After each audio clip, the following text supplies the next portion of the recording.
Hi everyone, good evening. Welcome to Arpita Sharma classes.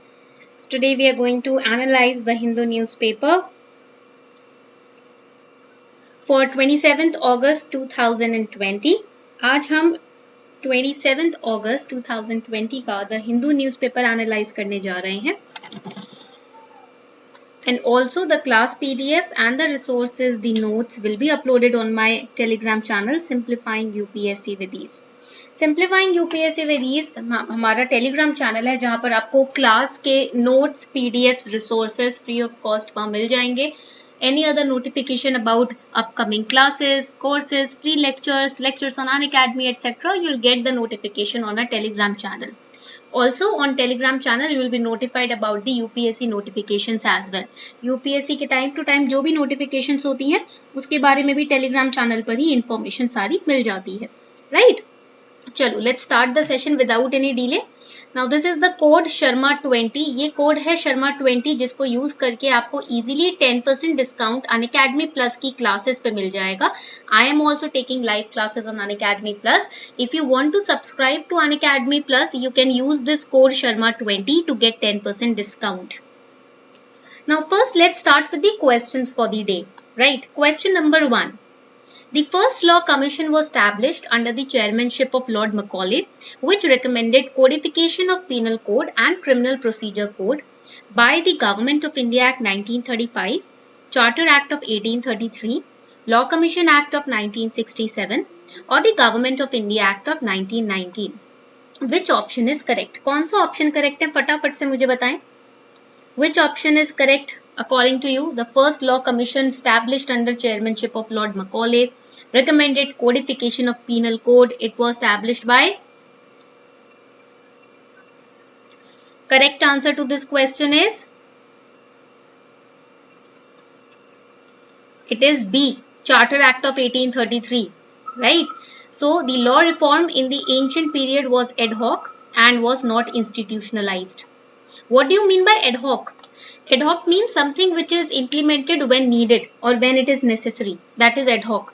Ad hoc का मतलब क्या होता है? अपने किसी विशेष उद्देश्य के लिए किसी चीज को जब बनाया जाता है to fulfill certain important necessity when something is implemented or made, that is ad hoc. Okay. So however, since the third decade of 19th century, law commissions were constituted by government from time to time, and the first law commission was commissioned in 1834 under the Charter Act of 1833. Please write it down. This is important for prelims.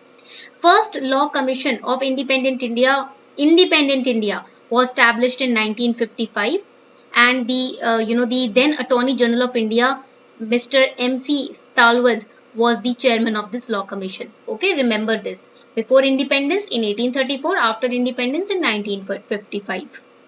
Now coming towards question number 2, consider the following statements regarding Constitution of India. It's a set of written rules that are accepted by all people living together in a country. It specifies how the government will be constituted and the distribution of decision-making power therein. It expresses aspirations of people about creating a good society. Which of the above statements is or are correct? Again, you have 5 seconds time to answer this question.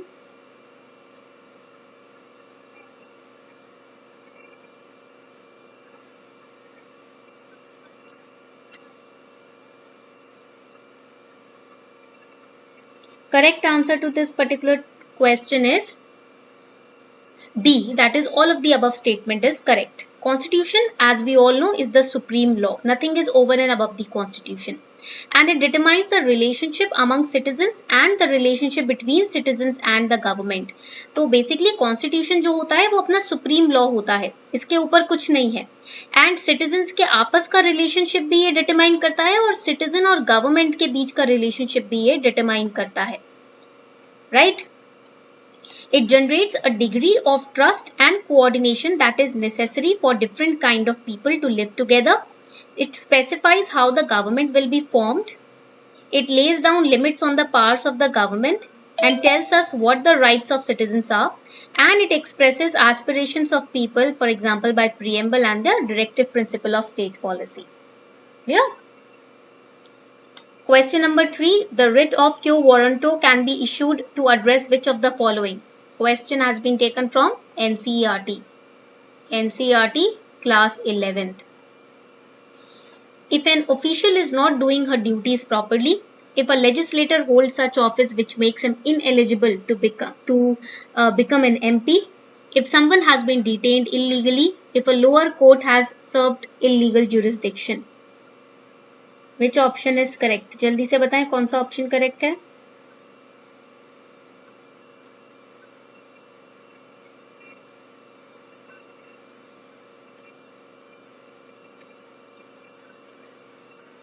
Correct answer to this question is, it is B.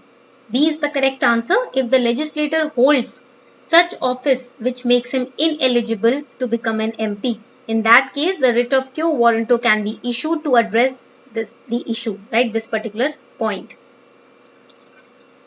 Question number 4. Consider the following statements. There is no code of conduct for members of either House of Parliament in India. Other than the UK and US, no other country prescribes code of conduct over parliamentarians. Which statement is incorrect? कौन सी statement गलत है? False statement कौन सी है?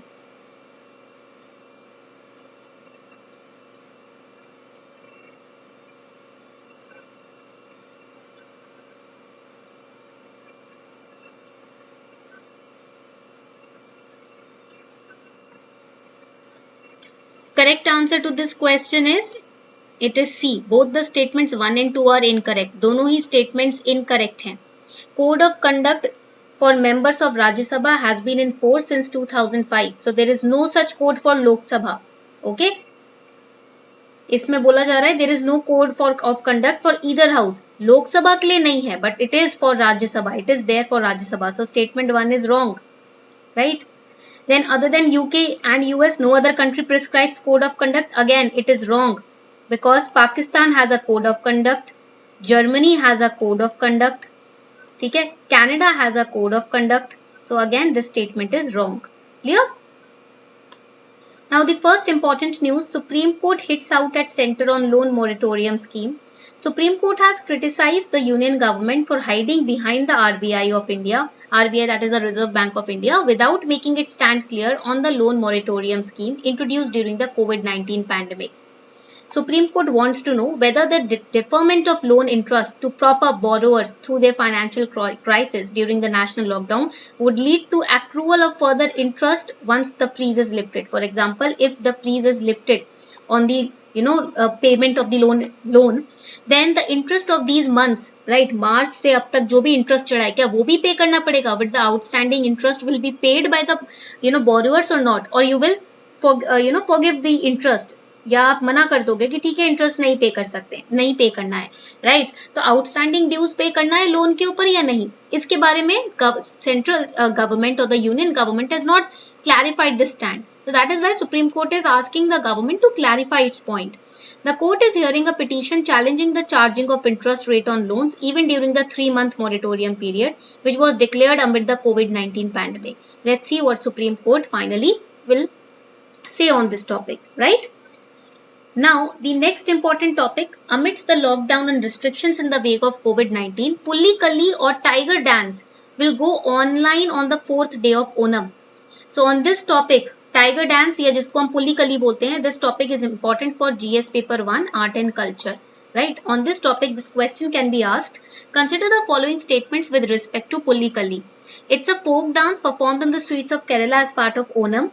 It is performed to the rhythm of traditional percussion instruments. Percussion instruments means the tabla, the drums, right? उनको हम percussion instruments बोलते हैं, such as mridangam and ghatam.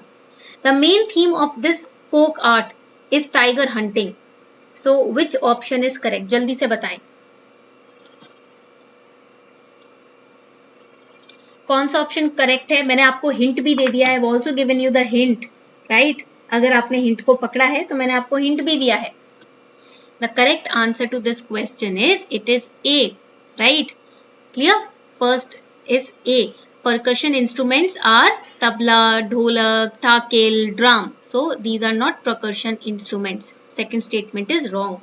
Correct statement is 1 and 3. Okay? So here Pulli Kalli, it's a tiger dance. It's a colorful part of Onam celebrations in Thrissur.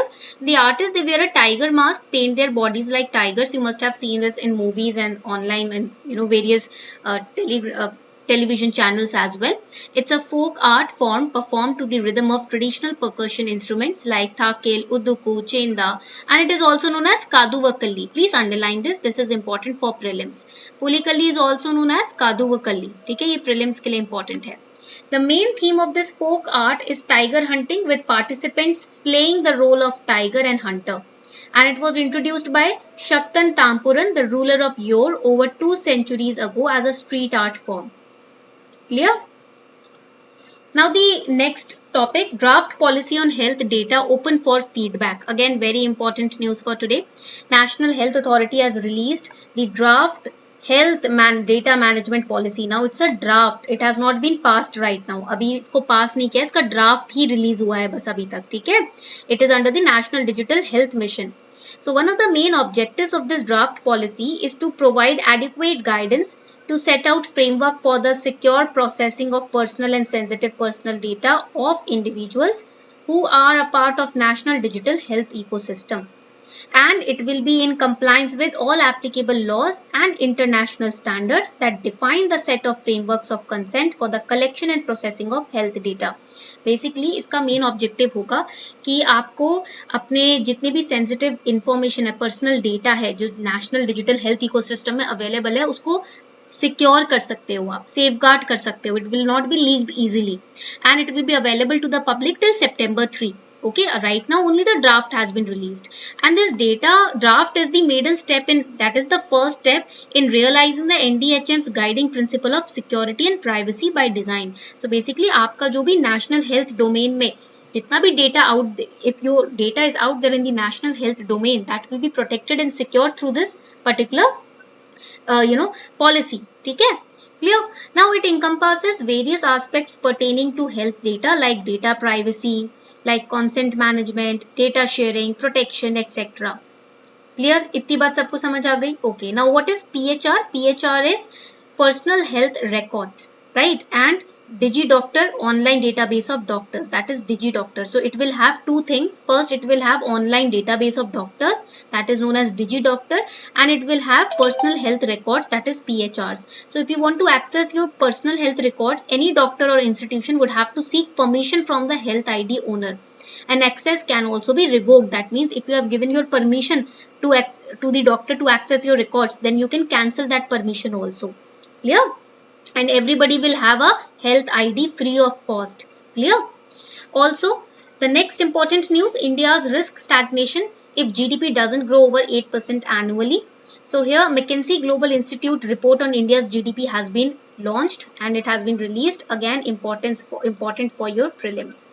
Okay? So according to MGI, India's GDP needs to grow annually at 8 to 8.5% to create opportunities in the post-COVID-19 era. It opines that India risks a decade of stagnating incomes and quality of life if urgent steps are not taken to increase the growth. MGI pointed out that manufacturing and construction sectors offer the most opportunities for economic growth and they have to be, you can say, tapped down after the COVID-19 era ends, right? Clear? Now, the next important news, Gujarat tops exports index says Niti Aayog. Again, important for prelims. ये भी आपके prelims के लिए important है बहुत ज़्यादा. First of all, let's see that which state has topped this index. Export Preparedness Index 2020. Gujarat has topped it. Now, what does this index do? It evaluates the state's potential and capacities, right? And basically, आपके competitiveness में ये measure करता है India के states को. Right. So it is the first report, underline this, to examine the export preparedness and performance of Indian states. EPI intends to identify challenges and opportunities, enhance the effectiveness of government policies, encourage facilitative regulatory framework, and it is based on two structures. Right. इसके 4 pillars हैं, ठीक है? 4 pillars like policy, business ecosystem, export ecosystem, and export performance. And it has 11 further sub-pillars. इसके 11 further sub-pillars हैं, ठीक है? There are 11 sub-pillars: export promotion policy, institutional framework, business environment, infrastructure, transport connectivity, access to finance, export infrastructure, trade support, R&D, export diversification and growth orientation. And on the basis of this, finally it measures the performance of the states, and Gujarat has topped this particular index, followed by Maharashtra and Tamil Nadu. So first Gujarat है, second Maharashtra, third and Tamil Nadu. Remember these three states. ठीक है? Clear? Alright, so this was all for today. I hope you enjoyed today's session. अगर आपको आज का session अच्छा लगा हो, then do not forget to like the video. Do not forget to subscribe to the channel and hit that bell icon also to never miss an update. Thank you.